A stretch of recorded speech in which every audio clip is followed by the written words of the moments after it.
I love helping connect people to our environment, to bring that wonder and awe and curiosity, and to inspire them to dive further and deeper into the science of things.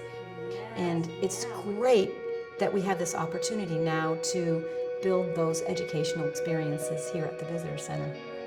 Welcome to the National Refuge. I'm Judy.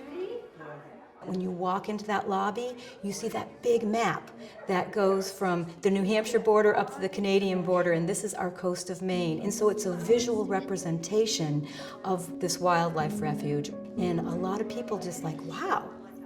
I think they are fascinated by, the shape of our coastline, and also having to differentiate between the islands that have people on them and these wild islands that have wildlife on them.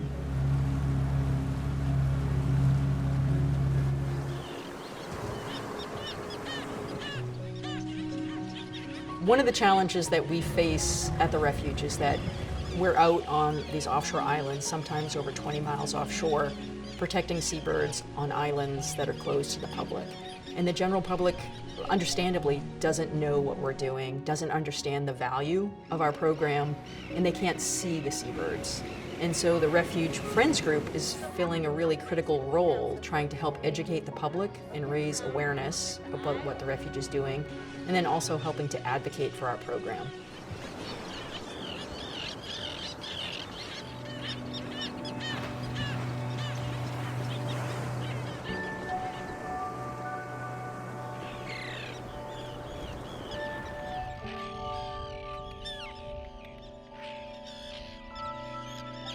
During the tourist season, it's also the busiest season for our biologists. They have to be out on the islands, so it's up to the Friends Group to let them do their work, and we greet the visitors and do the educational piece. We focus on education because if kids know that wildlife biologist is something that they can do, we'll have good wildlife biologists in the future doing this work. Protecting these islands, researching what's happening, making sure that these different species are protected. For adults, it's mostly doing evening talks that might be of interest of people on conservation topics. And during the course of the year, some of our artists who love the environment will come in and do an art program, either kid-friendly or adult-friendly.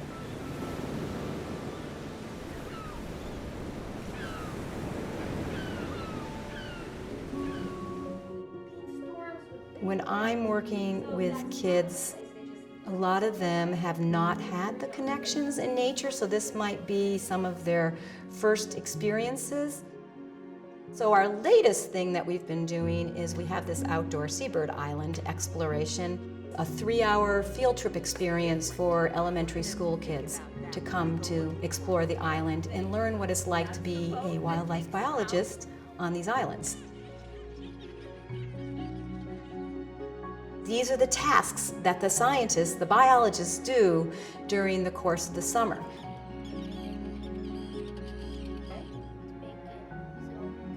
This is huge. This is the kind of education that parents dream of for their children. It's the supplemental education that a school system might not be able to do. It's more of a challenge to create an experience that will inspire them to continue to go out into nature and to explore. I want to create relationships where we're all learning together, we're growing, and we're having some fun.